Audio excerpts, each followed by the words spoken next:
In 15 minutes, I will be going through the summary of this research. I was contacted by MSP, by the Ministry of Services Project, late last year to do about a 6-month research project on labor community alliances in South Africa around public services or for public services.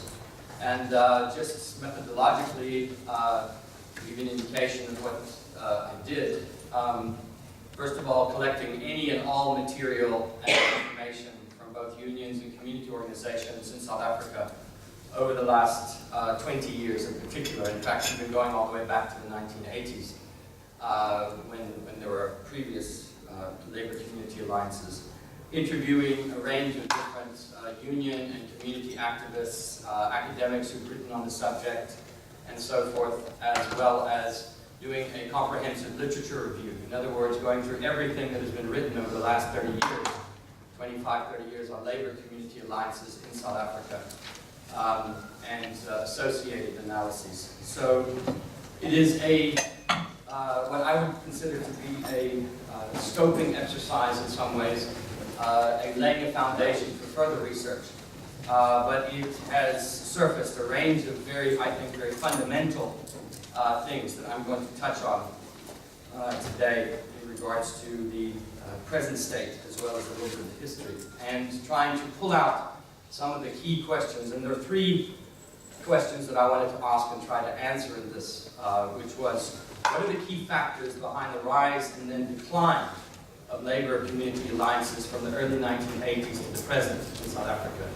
Second question, what kinds of alliances presently exist? What is out there?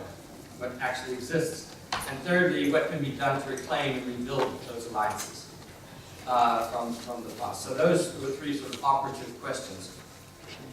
In order to be able just to contextualize a little bit of that history, which I think is fundamentally important, going back to the 1980s in particular, the dynamic and varied struggles of allied labor and community movements in the early 1980s, and actually starting from the late 70s with the formation of FASATU, Federation of South African Trade Unions, were all grounded in a politically independent and largely unified broad working class battle, both against obviously a dying apartheid capitalism, as well as the ravages of an increasingly hegemonic neoliberal capitalism. Here's the crucial point. Such political independence of the labor movement was lost, however, when the majority of both of those movements, in the form of COSATU and the United Democratic Front, entered into formal alliances with the dominant political forces in the liberation movement in the form of the African National Congress and the South African Communist Party. First of all, 1983 with the UDF, and in 1985 with COSATU.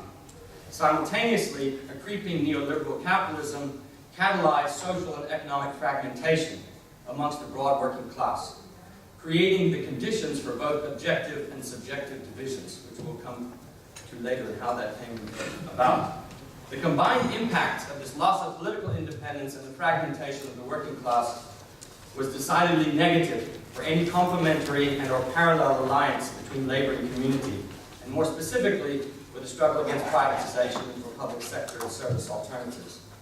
It didn't mean they did not exist. Obviously, there were examples, for example, in Salmu's very second Congress in 1989, there was a specific resolution passed on anti-privatization. There was a COSATU strike in the late 80s on privatization. There was a whole range of different things that were happening.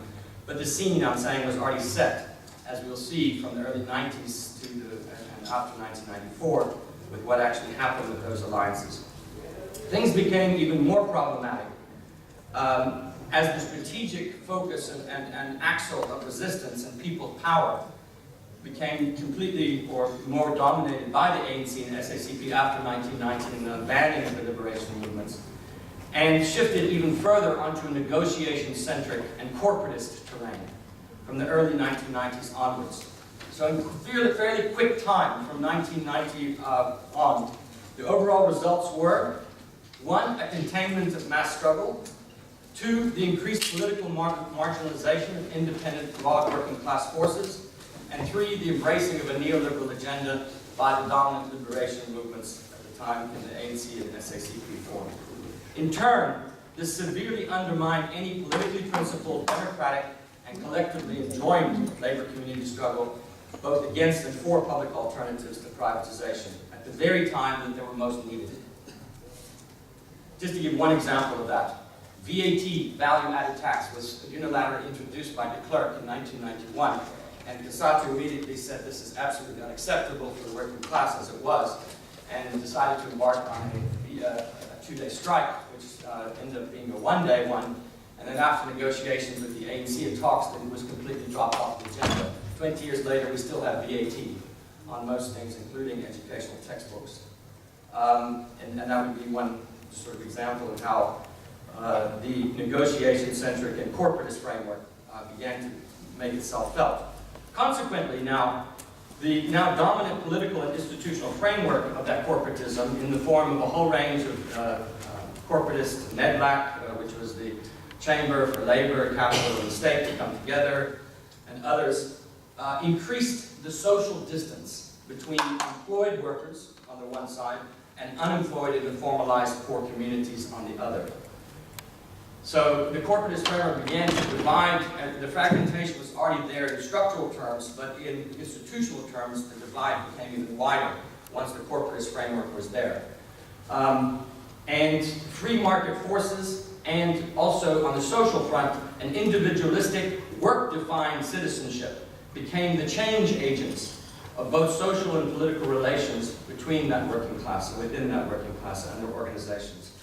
The ensuing politics and practices of, therefore, most of the labor movement in response to such developments only served to make the possibilities of forging collective solidarities more difficult, as exemplified by, in the mid to late 1990s, with the first mass anti-privatization struggles around the Anti-Privatization Forum. We don't have time to go into that story, but suffice to say that it was the first and only, by the way, in post-1994, organic labor community alliance that formed between labor and community, coming out of struggles within university, in the township, activists, the Hau, Samu being founder members. Within 1 year, the labor movement had left the Anti-Privatization Forum. And the reason, predominantly, political subordination to the ANC and the SACP. Basically, the ANC instructing Cassato not to work with any forces that were outside of the alliance and that were anti-ANC. So you can see from the very beginning, the point being is the political independence of the working class and is absolutely fundamental to any alliance or relationship. And I start the paper, which I haven't mentioned here, by going back all the way to 1962, to the Lobatse Conference, the very first conference in exile of the ANC, after the formation of Mkhonto weSizwe and the armed struggle. And there's a resolution that was passed at the Lobatse Conference on the trade union movement. And at the time, the dominant trade union movement was SACTU, the South African Congress of Trade Unions, which was banned. And the ANC's resolution stated that SACTU must not be an independent movement, it must be a department of the party. That was the exact, almost the exact wording of the movement, 1962. So what the point being is that it's a fairly continuous historical frame of the political subordination of organized labor in this case, or at least the vast majority. So moving on in terms of the post-1994 period. So we did have attempts at these labor community alliances, predominantly in the form of the Anti-Privatization Forum, which failed as a result predominantly of this, but also exacerbated by the fragmentation itself of the working class and increasing social distance between the employed and the unemployed, or the informal, casualized workers. At the same time, we don't have time to go through this, but this was when neoliberalism was hitting the hardest in the late 1990s. So exactly the same time that these institutional frameworks were coming along, the working class was getting smashed. Mass retrenchments and layoffs, increasing informalization and casualization of labor, and on the other side, unions becoming much more defensive in terms of what jobs existed and trying to protect those things. So increasingly, the social and political distance increased at the same time, irrespective of the political solidarities that were being occasionally experienced. Then what made things even worse was the ANC's consistent attempts from the late 1990s on to repress community-led dissent in response to these political and socioeconomic failures of the new democracy. So the rise of the new social movements and community organizations from the late 1990s onwards, which came, the ANC's response was to try to repress them and to try to do so both physically as well as politically and otherwise. And there are many examples given here in the paper of how that happened, both in terms of word and in deed. Obviously, the problem here predominantly was during that period from the late 1990s into the early 2000s, the alliance partners, predominantly in the form of COSATU and COSATU unions, with the exception of the South African Municipal Workers Union, predominantly accepted that repression. They were absolutely and completely silent for the most part. When community movements, and this is interesting because now that we've had all these service delivery protests and everybody's paying attention to the police killing people, from 1999 on to 2003-4, hardly a word was said when people were shot. Hardly a word was said when communities were crushed. It wasn't on the scale that it is now, but it certainly was there and the signs were already there. Instead, what happened in the context of the APF was that the APF was evicted from COSATU House on instruction of the ANC. And you got to just imagine this scenario: an anti-privatization forum that comes out of community struggles, that is legitimately critiquing the ANC, is evicted from the main trade union house on the instructions of the political masters.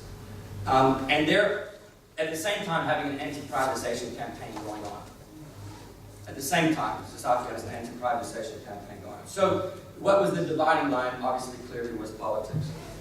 It also created the conditions, and this is important, for the delegitimization of the struggles and ideas of community organizations. So it wasn't only a physical attack, it was a political or propaganda attack on any alternative ideas coming from community organizations. These are delegitimate, these are ultra-left, these are counter-revolutionary, these are not to be considered to be taken seriously.